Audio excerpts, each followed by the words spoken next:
Është zhvilluar këtë të mërkur Festivali i Shkencës në nivel zevaje, ku të rinjt prezantuan projekte që lidhen kryesisht me problematikat aktuale të qytetit të Shkodrës dhe zonës së nën Shkodrës, ku një vëmendje e veçantë ju kushtua përmbytjeve, një fenomen që haset shpesh në këtë rajon.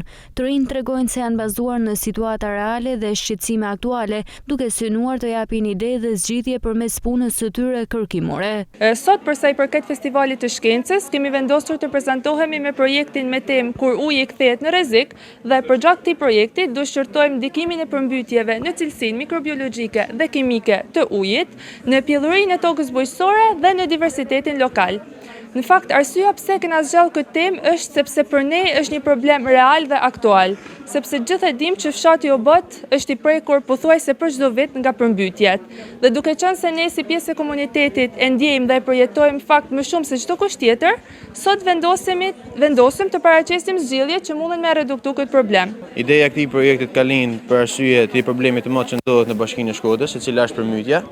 Përmbytjet e shpeshta në Bashkinë e Shkodrës krijojnë probleme gjatë qarkullimit të mjeteve, në kalimin e kremësorëve ose përmbytjen e zonave të ndryshme. Si mundësi zgjidhet për këtë problem, ne kemi ndërtuar një projekt i cili funksionon me sonda dhe montohet në poset ose në kanalizime të rrjedhshme. Me anë të 3 sondave, ne mund të analizojmë me anë të dritave. Sonda përkatëse në ditë, domethënë, janë 3 sonda. Sonda parë është niveli minimal, sonda dytë ka nivelin mesatar dhe sonda tretë ka nivelin maksimal. Përveç saj, ne kemi mundësuar që ta lidhim paketat edhe me një paketë elektronike e cila dërgon mesazh në institucionet përkatëse.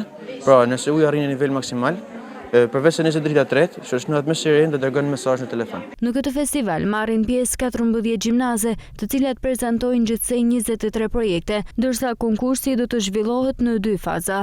Pra kemi 14 gjimnaze dhe 23 projekte që janë të ndara në 2 faza prezantimi dhe jo pa qëllim është bërë një organizim i tillë në mënyrë që secilit t'i jepet koha e duhur për të prezantuar të çka me të vërtetë kanë punuar me shumë mundë dhe përkushtim. Nuk është panajeri i parë që organizohet edhe konkurrimi i parë që organizohet i këtij formati, por rëndësia është që tashmë do kalojë në përfaqësim në nivel rajonal dhe në nivel kombëtar. Ky aktivitet synon të nxjisë kreativitetin, kërkimin shkencor dhe përfshirjen e të rinjve në trajtimin e çështjeve që lidhen me komunitetin, me synimin për ta kthyer Shkodrën në një qendër të dijes dhe krijimtarisë.